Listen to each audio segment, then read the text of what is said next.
Country Railroad Triplex locomotive.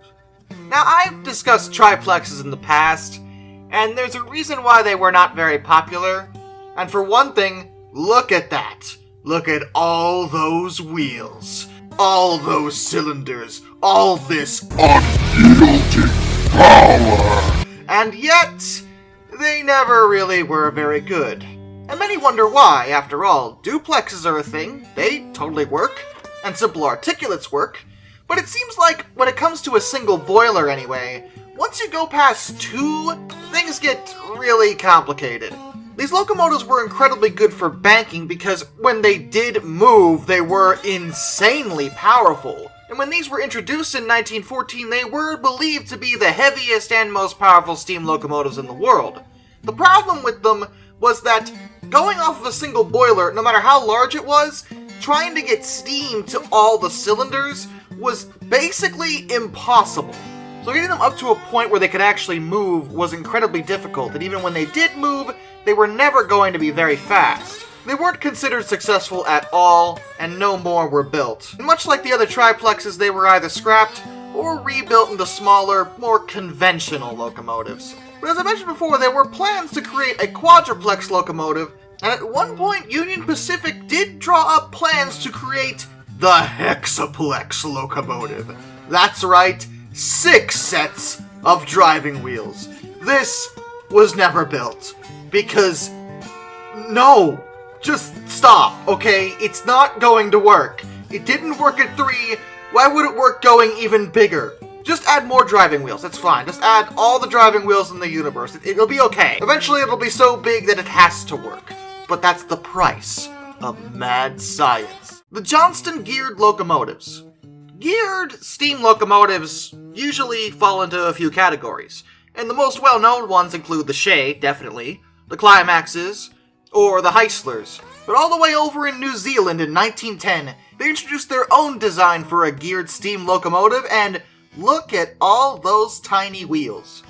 Admittedly, the white notation for this is somewhat debatable, as some will tell you that it's a 2-2-2-2-2-2-2-2, 8 twos, 8 pairs of driving wheels, so 16 wheels total, or it could also possibly be a 2-2 plus 2-2 plus 2-2 plus 2-2.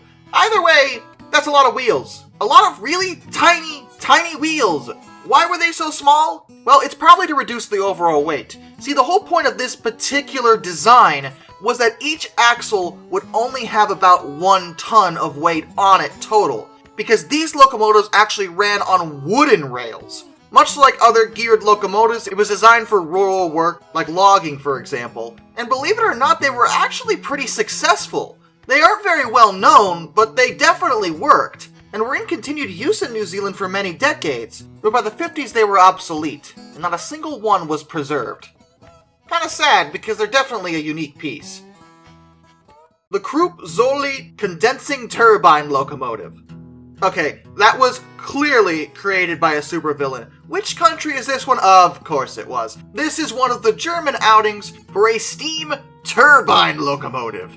The turbine could produce 2,000 horsepower at 6,800 RPM and actually operated in 3 separate stages. It was interesting and definitely looked just so steampunk. That is so steampunk. This is the most steampunk thing I've ever seen in my life. But as we previously mentioned when we talked about steam turbine locomotives, they just aren't efficient at low speeds. At high speeds they're great, but locomotives have to go slow sometimes. They have to stop. And whenever they're idling, the turbines just eat fuel like crazy. It's very difficult to make them economical. This one was numbered T18-1001, and like pretty much every steam turbine locomotive, it did not survive into preservation, although in this case it was because of World War II.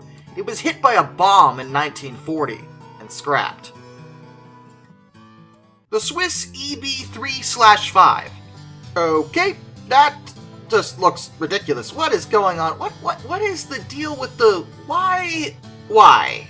Switzerland, why? I'm all for mad science, but this just looks bizarre. Only one of these was ever produced, and the reason for those 2 overhangs in the front is they were designed to protect the firebox's air intakes, which sit below them, probably from snow. After all, it was Switzerland. This is a tank engine, and it is a high-pressure steam locomotive. Oh yes, just like the Fury, just like the Hush Hush, this one was designed to operate at 850 psi.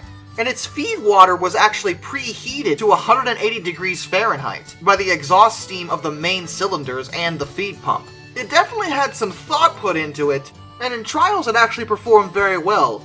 The problem they were worried about was safety. After all, it's high pressure, 850 psi. Like any steam engine, it suffered from scale deposits, most of which deposited in the feed water heater. Now this was on purpose, that's where they wanted it to deposit, but some was starting to form in the boiler tubes, and this was insanely dangerous. At the time, the builders said they had a fix for it, but after it went in for refurbishment, it was never seen again. So it's likely their fix simply didn't work, and the locomotive was likely scrapped sometime after that. The Lübeck Buchanan Eisenbahn Gesellschaft Steam Motor Locomotive. Ooh, that name even sounds cool. I love it. This interesting tank engine is not all it appears to be. It has a bizarre cab, for one, and the final product was supposed to be completely streamlined and self-contained. It's actually a modification of an older locomotive, the 1C-H2G6, which was originally built in 1913. This modification was applied to it in 1936 because they were testing the potential of steam motor technology. Now, steam motors are not quite the same as a traditional steam engine. They are in the loosest of senses, but the motors are just that. They're motors, engines. They're miniaturized versions of steam engines. The motors would be positioned in a way that would cause them to individually power 3 driving axles. The leading and rear axles were driven by 2 motors on the left of the engine, and the middle axle was driven by the motor on the right. This setup was wildly experimental, as steam motors don't generally get used on this scale. After all, the whole point of them is to miniaturize steam technology. Why wouldn't you just use a normal steam engine in this practice? But the thought was that more direct drive could also potentially be more efficient. But the truth is, this locomotive doesn't seem to have gotten very far. See, by the end of 1937, LBE received the news that they would be put under state control on the 1st of January 1938, under the Deutsche Reichsbahn. Under the state, they actually intended the locomotive still be completed, but the motors for the engine were never delivered. World War II took priority very soon after that, and it's not known what happened to the locomotive, but it's likely it was eventually scrapped. The London and South Western Railway C14 class. Now, to be fair, this is kind of loose in terms of the mad science element, because there's nothing really unconventional about the C14. I just kind of picture it as the mad scientist getting really bored and wishing for an adorable sidekick, like Gurr, or something like that, you know? These are 220 tank locomotives, and they were meant to work push-pull trains on lightly used lines in 1907. Now, based on the size and wheel arrangement, you might already be able to realize exactly what the problem is with these. Well, they're very, very, very, very, very small.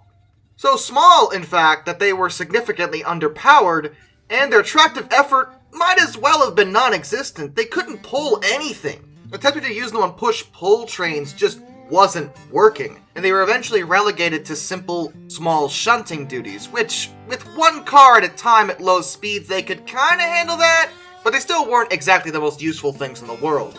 An attempt was made to fix them by rebuilding them into the S14s, which were 040Ts. But even this didn't actually fix the problems. True, now they had more driving wheels, but they were still light, very light, and their actual power output wasn't any better. So it didn't actually fix the problem. Weirdly though, a handful did survive way, way longer than you would expect. 3 of them wound up being used as dock shunters, and weren't actually withdrawn until 1959. So, I guess they found some level of use for them. The refractory brick firebox locomotive. This was actually attempted more than once, and now we're really getting into the realm of weird. You're looking at a Belgian locomotive that was constructed in 1894. From its wheel arrangement, it's a 260, so it's actually a mogul. But, well, you're probably really confused by, well, a lot of what you're seing.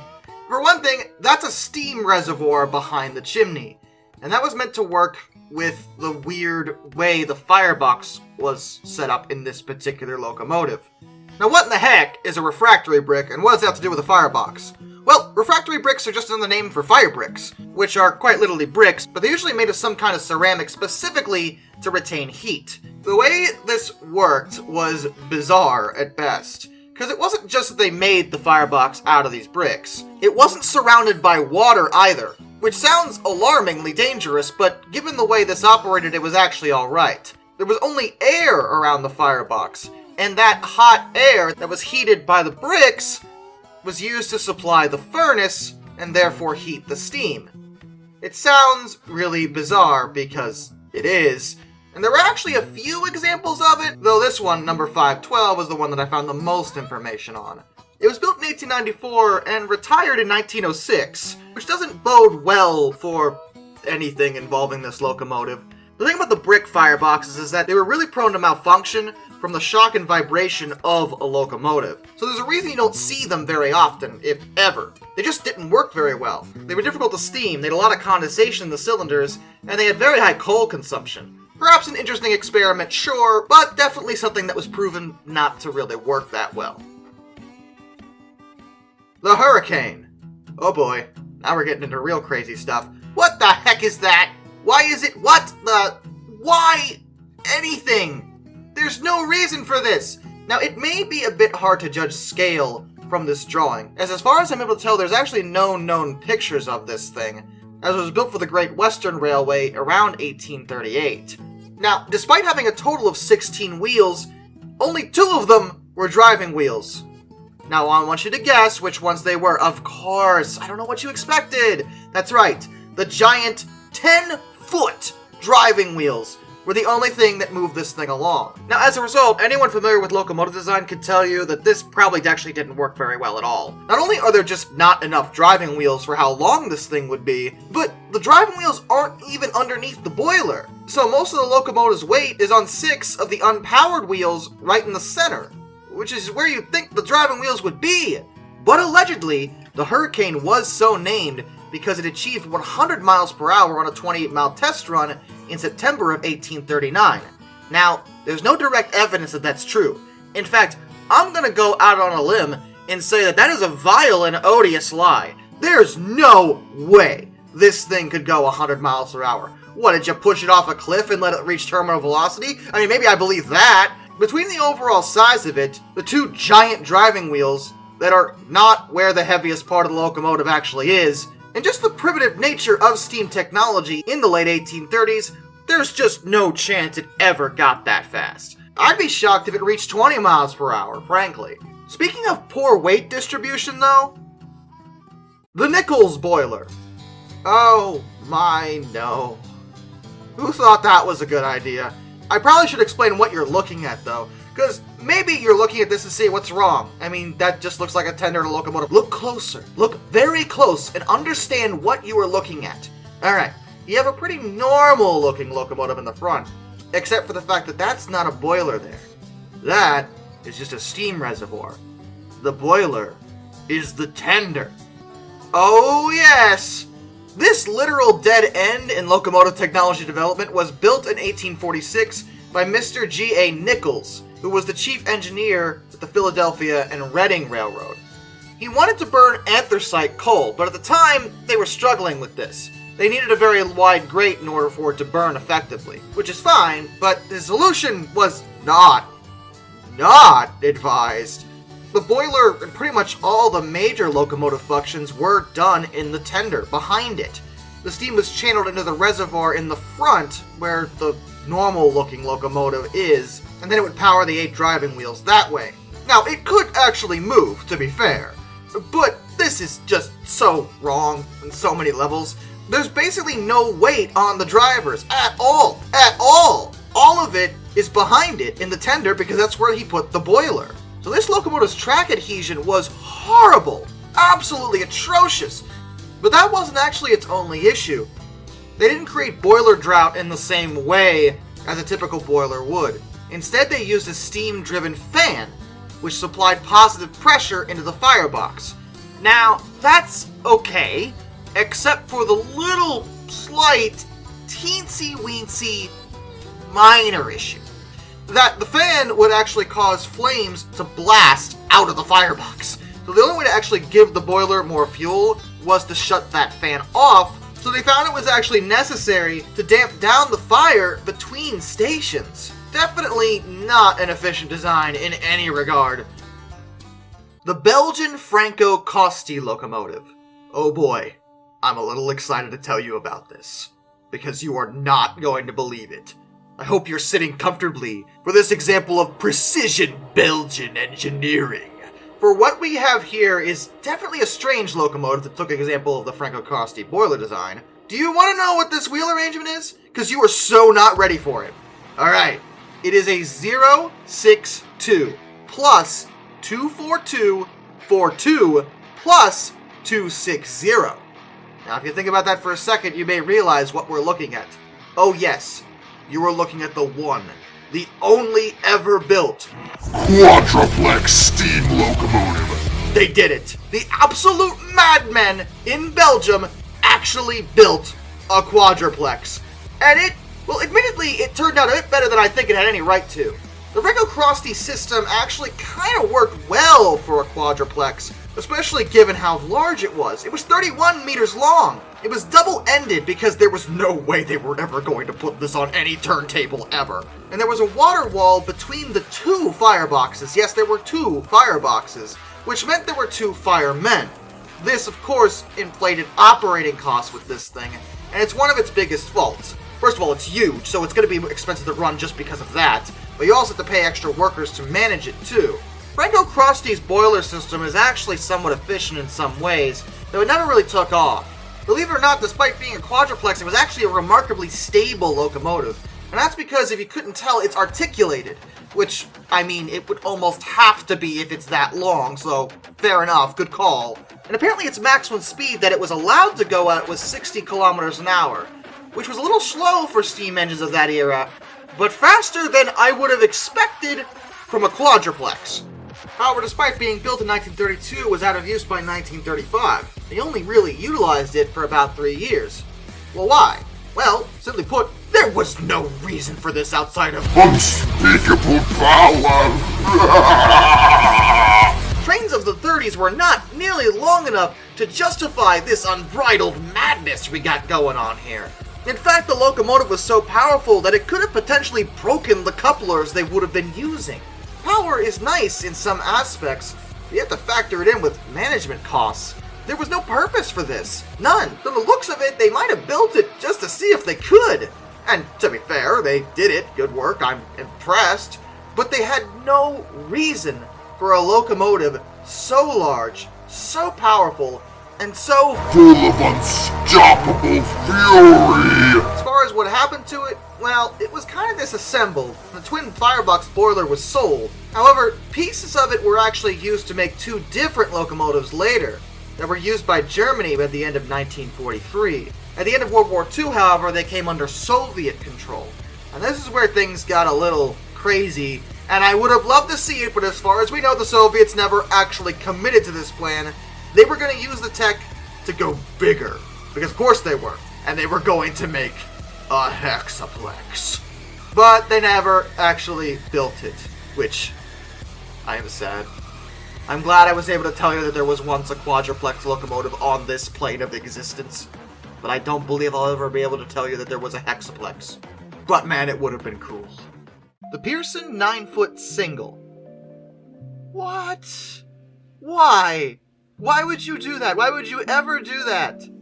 James Pearson was a locomotive superintendent of the Bristol and Exeter Railway, a railway in the UK that actually later became part of the Great Western Railway. And he designed this 424 Express tank engine, of which 8 of them were built in 1853 and 1854 by Rothwell of Bolton. For the time period, this thing was enormous. The most obvious glaring feature of it was the 9-foot diameter driving wheel, which was also flangeless. Now, it isn't necessarily the largest diameter wheel ever, but it was still pretty big, especially for that time.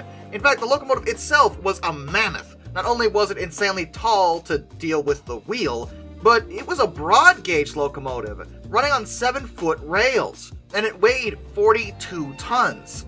But apparently it worked, at least somewhat. They were fairly fast despite only having one driving wheel. That would have limited their tractive effort, but it was a really big wheel, to be fair. It also had a really short smoke box, and the ends of the cylinders can be seen protruding ahead of it. The suspension for the enormous driver was actually a really weird arrangement too. It had 4 India rubber discs on each side of each wheel. The wheel load was then transferred via thin vertical rods to large brackets riveted to the top of the boiler. That sounds bizarre, because it is.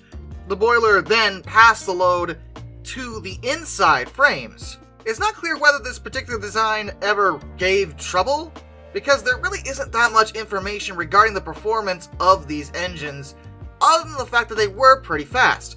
One allegedly reached 81.8 miles per hour down the Wellington Bank in Somerset. It's not exactly a verified thing, but going downhill, it may have been able to pull that off. But they only lasted about 16 years or so, which implies they probably weren't that great in the grand scheme of things. It's likely it's back to the adhesion issue. They only had one driver, so their pulling power was probably pretty limited. Also, based on sources, they were kind of scrapped more than once. I know, that's weird, but apparently all 8 were scrapped between 1868 and 1873, but they were rebuilt when B&E was absorbed by Great Western in 1876, and then they were rebuilt again as tender engines, with the wheels reduced to 8 foot in diameter. Apparently in that form they actually did a lot better, interestingly enough, but they were finally put out of service entirely when broad gauge was abolished in 1892, thus making it so that they couldn't run at all without another extensive rebuild, and after that it seems they were all simply scrapped. The Flamen Boiler. What is the... Why are you... Who did it? Oh, it was the French. But it was built by Flamen, who started his career in Belgium. Of course it was you two. Who else would it be? But in their defense, in this case, at least this one actually worked. See, the idea of this particular bizarre design was that it was a means of getting more boiler evaporating surface into a given load gauge. In a normal boiler, the two functions of evaporation and storage of steam above the water level are combined. Flamen, who was an engineer of the French Est Railway, was to separate the two functions entirely, and therefore fit 2 cylindrical structures on the locomotive, one on top of the other. The lower was the normal regular boiler, which would be completely filled with water and fire tubes, but the other cylinder that sat above was specifically to act as a steam reservoir, which absorbed the steam coming out of the boiler through several large vertical tubes. It sounds pretty simple in that regard, but the effect was that there was simply more space for steam in a smaller area. There were actually multiple different locomotives that utilized this exact setup, and despite its bizarre appearance, it did actually work. So then that kind of leads into the question of, why wasn't it more prevalent? If it was effective in doing what it was supposed to do, why wouldn't more people use it? Well, that seems to be down to advances in other areas. Other countries were able to design sufficiently powerful locomotives without the extra design elements of the Flamen boiler.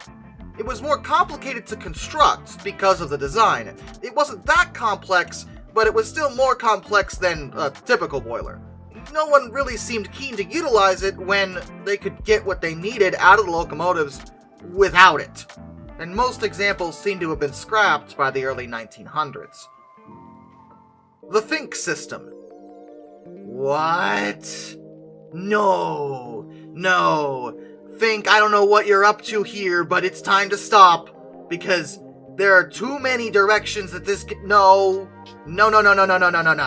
Several locomotives were built to test this particular design, as the Fink system does in fact refer to the very bizarre side rod arrangement we have going on here. It was actually developed, believe it or not, as a method of articulation, which doesn't seem like it makes any sense by looking at it, but let me try to explain how this was supposed to work. Pius Fink developed these particular locomotives between 1862 and 1867 for standard gauge for the Stierdorfer Montanbahn Railway. That's in what is now Romania, but back then it would have been the Austro-Hungarian Empire. In any event, it was a very mountainous region and a very demanding line as a result. The first locomotive was built by Staats Eisenbahn Gesellschaft and carried the number 500. It was named Stierdorf. The way the system worked was, bizarre, as you could probably imagine.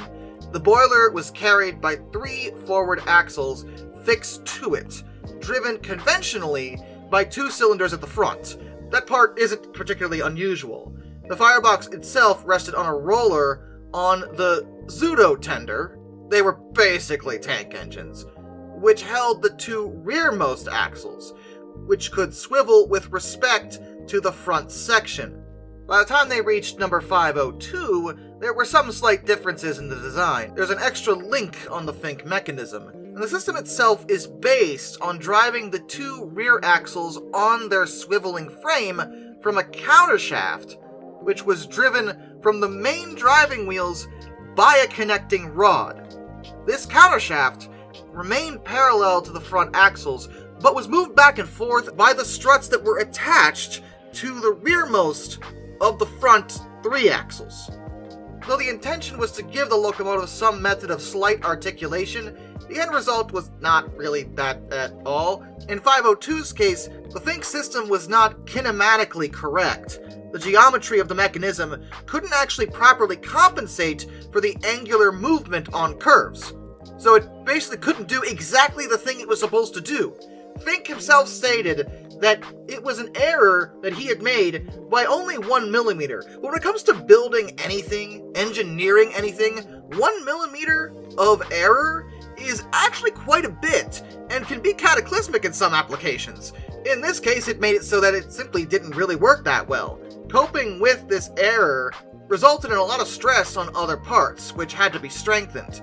But those modifications wouldn't have actually corrected the issue at all, which doesn't really make sense. Like, if you knew what the problem was, why not correct the actual problem, not just put a bunch of band-aids on it, which it sounds like is exactly what they were doing. None of the Fink locomotives were considered satisfactory, like, at all, and the bizarre system wasn't even their only problem. See, there was another issue. Since these were basically tank engines, they kinda had a problem where as they consumed coal and water, it reduced their adhesion weight on the rails. That's not unusual for a tank engine, but apparently it was really bad for them, because without their coal and water, they were actually very, very light, and they couldn't perform as they were required whenever they ran out of anything, or even ran low on anything. They actually were given tenders, another band-aid fix, but, you know, whatever. The point is the Finks were not very successful, and yeah, they were all scrapped. The Baldwin Shay. Wait, a Shay? Baldwin made a Shay? Well, once. And it's only a Shay in the most technical sense.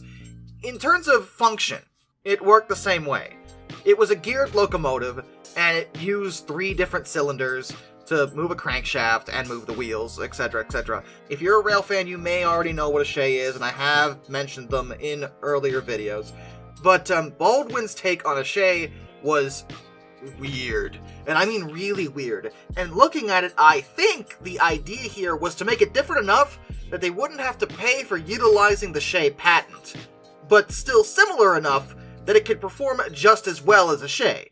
Now, on paper, that's great, but their modifications were just so dumb, which is not something I get to say very often about Baldwin and steam locomotives. They were genuinely good at making steam locomotives.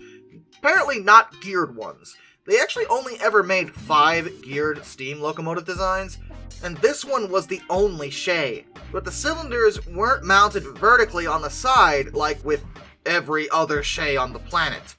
Instead, they were mounted underneath horizontally, perpendicular to the boiler, right near the firebox, actually. This is otherwise known as the worst possible place you could put the cylinders. That's a terrible spot.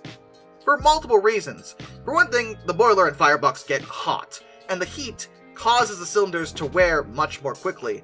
Also, fireboxes are dirty, because ashes and stuff, and that would also be bad for the cylinders. And then there's the other minor issue of having to maintain the cylinders that are, of course, going bad much more quickly than they otherwise would, and they're underneath the locomotive. How is anyone supposed to fix it easily? The answer is nobody. Nobody was ever supposed to do that. This was nearly impossible to work with. It's ridiculous. Absurd. I can't even believe they built one. They did, but no one ever bought it. Not one. There was only one built and no one purchased it, and there were no orders. Which, yeah, duh. It just looks ridiculous. Of course they didn't buy it. Why would they purchase this over a regular Shay, which does literally the same thing, but with much easier maintenance and longevity? It was literally worse in every conceivable way, and it was only so, I presume, again, I can't confirm this, but it seems the only likely case is that Baldwin was just trying to dodge a patent fee. I can't say I blame them for that, but I can blame them for this. The HO2 German high-pressure steam locomotive. Ah yes, bear witness to this Precision German engineering. Look at that beast. Look at that madness. The HO2 was not the first high-pressure steam locomotive that Germany worked on, but it's one of the more interesting ones. For one thing, the steam was delivered to the cylinders at no less than, I want to stress this, 1,750 pounds per square inch. What? The absolute madman. What? Are you kidding me? That's the minimum, by the way. Which means this thing regularly operated at a PSI that was above the Fury. And I thought that one was about as high as these high-pressure steam locomotives ever got. It went into these two really small outside cylinders, which were 220 millimeters in diameter. It was delivered in 1930 by Schwarzkopf. Apparently Schwarzkopf were really confident in this insano design because they actually put a guarantee in the purchase contract of a coal savings of 42% on the thing.